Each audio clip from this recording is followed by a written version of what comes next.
Punta tayo sa binasa natin. No? Tanong ko lang po kayo ba may mga relasyon? May mga karelasyon? Iba yung ngiti ni Beron. May mga karelasyon ba kayo? Sino ang wala? Taas kamay. Lahat tayo meron. Lahat tayo may karelasyon, no? Anong klaseng relasyon meron tayo? Diba? Maaaring may magulang tayo. May mga anak tayo. May mga kapatid tayo. May mga kasama tayo sa trabaho dito. Diba lahat yan relasyon? Relasyon lahat yan. Dito sa binasa natin, hiningi ng mga alagad kay Jesus yung paano magdasal. Kasi sila, pag nagdadasal sila, ang tawag nila sa Diyos, Yahweh, Adonai, El Shaddai.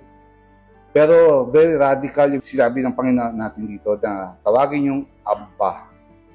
Tawagin yung tatay, yung karelasyon niya. Bakit kaya sila nagtanong kung paano magdasal? Kasi nakita nila kay Jesus na lagi siya nagdadasal, di ba? Lagi siyang napupunta sa ilang. Pagka may desisyon siyang gagawin, meron siyang importanteng gagawin, o didesisyonan, nagdadasal siya. So yun ang gustong makamit ng mga alagad na magkaroon ng relasyon kung kanino nagdadasal ang Panginoong Jesus. At yun ay kanyang tatay. At sinabi niya, tawagin din nating tatay kasi tatay nating lahat. Dito, sa dasal at tinuturo ni Jesus, you are Father. Tinuturo sa atin dito na kilalanin natin ang Diyos, bilang Diyos. At humingi tayo sa Kanya ng mga kailangan natin. Di ba? Parang yung pinag-uusapan natin ng mga nakaraang linggo, loving God with all your heart, soul, mind, and strength. And loving your neighbor as yourself. Di ba sabi, ito, para pinapakita dito na tinuturo ni Jesus kung paano natin i-address ang Diyos bilang tatay. Pero yung second part, sinasabi rin dito na magpatawaran kayo. Kasama pa rin yung loving God sa loving your neighbor. Kailangan mag-ayos-ayos kayo. Magkapatawaran kayo, hindi pwedeng hindi. Ngayon ang tanong ko sa inyo, anong klaseng relasyon meron tayo? Anong naloloob dito sa relasyon among ourselves, tao, kapwa-tao, meron tayo? Kasi pinakita niya dito, sinasabi niya dito na ang tatay, pagka may hiningi ang anak, hindi bibigyan ng alakdan, hindi bibigyan ng ahas.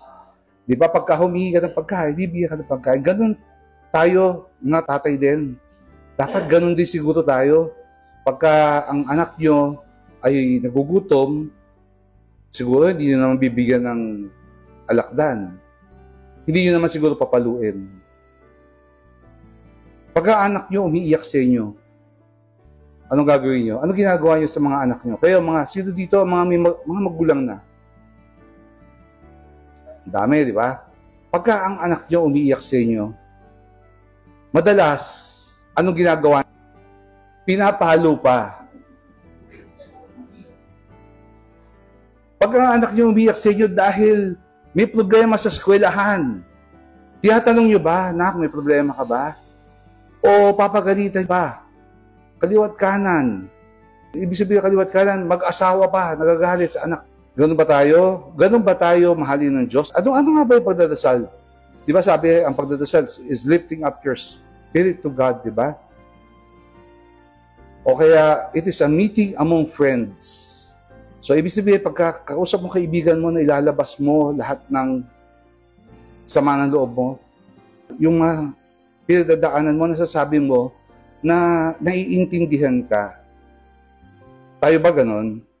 Pagkausap ba natin, anak natin, naiintindihan natin? Iniintindi ba natin? Tinatanong ba natin kung ano ang pinagdadaanan nila? Bakit sila nagkakaganyan? O iniisip lang natin yung convenience natin? Kasi pinaghihirapan natin sila, pinag-aaral natin sila. Kaya dapat wala kang gagawin kundi mag-aral lang. Parang wala silang pinagdadaanan sa buhay nila. Ang hinihingi pa sa atin dito ng ating Panginoon, you have to trust God. You have to trust kasi siya ay providential. Siya ay nagbibigay ng mga kailangan natin. Siya nagbibigay ng luwag ng loob, nagpapaluwag ng ating mga pinagdadaanan. Siya ay sumasagot ng ating mga hinihiling, di ba? Sabi, be persistent. Sabi niya, ask, seek, and knock. Gustong sagutin ng ating Diyos ang mga dasal natin.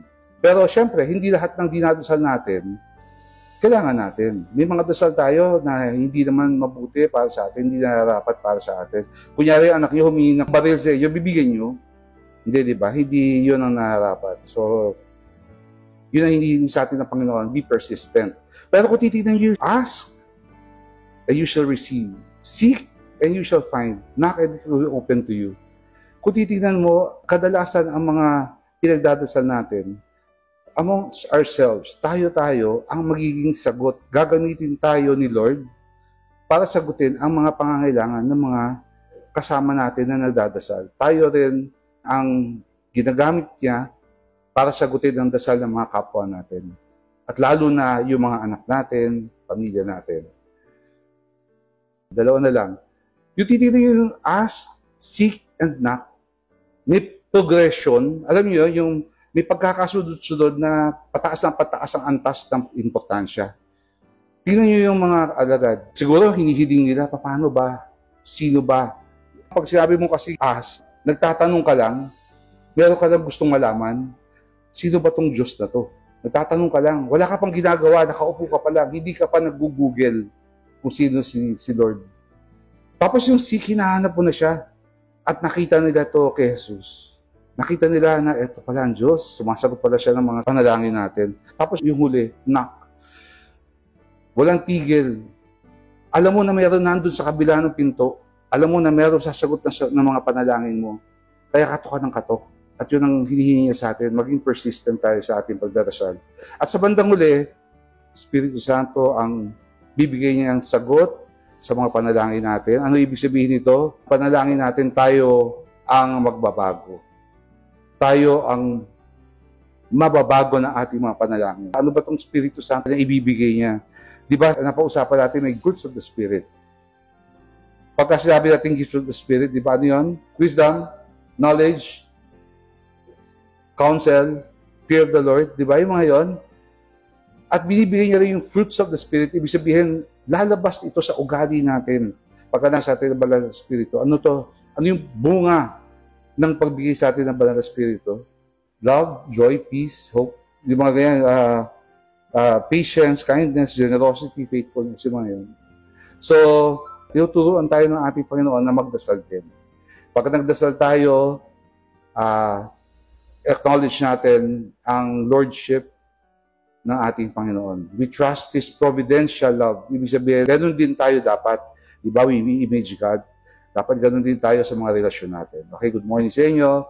Let us end with the glory be. Glory to the Father, to the Son, and to the Holy Spirit. And we ask for Mama Mary's intercession. Hail Mary, full of grace, the Lord is with you. Blessed are you among women, and blessed is the fruit of your womb, Jesus. Mary, Mother of God, pray for us sinners now and there for death. Amen. In the Father, the Son, the Holy Spirit. Amen.